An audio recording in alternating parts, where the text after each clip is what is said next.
එහෙනම් ඒක කළා.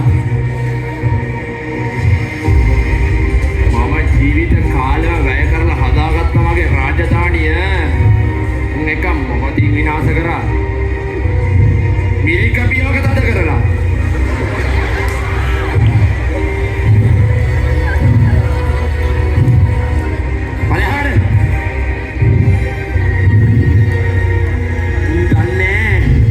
කවුරු එක්කද මේ හැප්පෙන්නේ කියලා.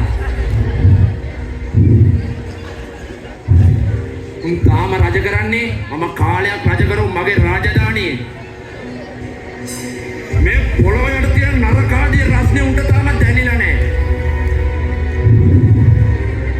ඒ නරක ආත්ම තොපි එක එක දැහැගෙන පොළොව පතුලට මාරන්නේයි. තොපි වයි තොපි මේ දරුවන් වයි.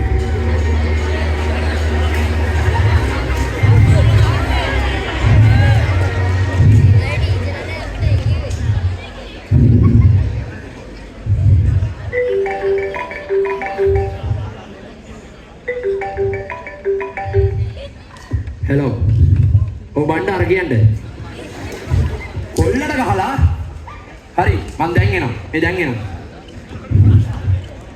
කොපි දෙන්න ඕන මගුලක් චෝරි කරන්නේ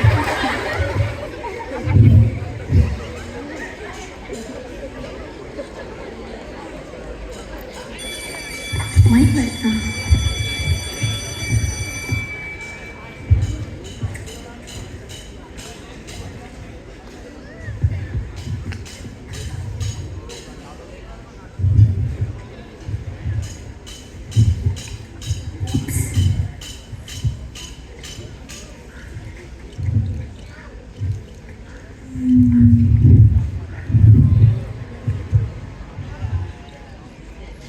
ආයිබෝවන් ළමයි මේ පන්තියේ ළමාකම තියෙන එක ළමයාද ඉන්නේ ආසාවෙන් ඉගෙන ගන්නේ වගකීමෙන් වැඩක් කරන්නේ ගුරුවරයෙක්ට ආදරෙන් කතා කරන්නේ එකම එක ළමයයි මට හරි බයක් දැනෙනවා ළමයි මට ඔයාලා මගේම දරුවෝ වගේ ඒත් ඔයාලා මගෙන් ඈත් වෙලා මට තාම මතකයි ඔයාලා 6 වසරේට ආපු අලුත ටීචර් කියලා මගේ පස්සෙන්මයි මතකද ඔයාලට මතකද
ඔයාලා හැමෝම වෙනස් වෙලා ඔයාලගේ මූණවල වල තිබ්බ ඒ ලස්සන හිනාව දැන් නැහැ.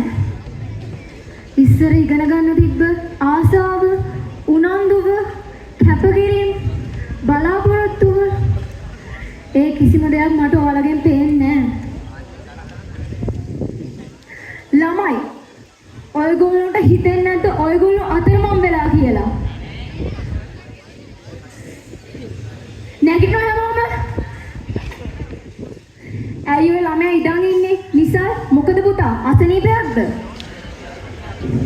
පුතා. නිසල් ඔහොමද ළමයින්ට සලකන්නේ? පවුනෝදී යන්නේ මේ සැන්නේ. මේ කියකෝ. මට පුළුවන් නම් මට කොච්චර පුළුවන්ද? මෙතන මූසල හිගන්නේ. ඇයි උඹට අහුන්නේ නැද්ද? මූසල හිඟන්නේ. නිසල් ඔහොමද ළමයින්ට සලකන්නේ?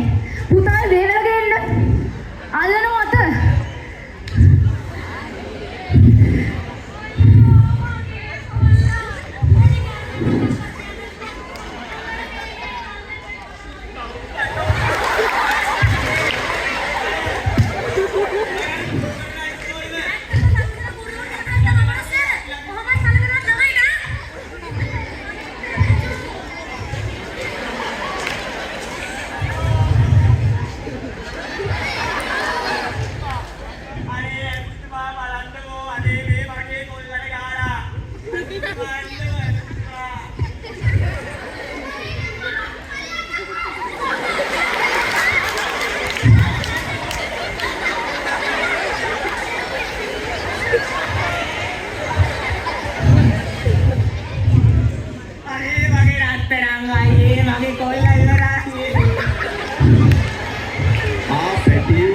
කොහොමද?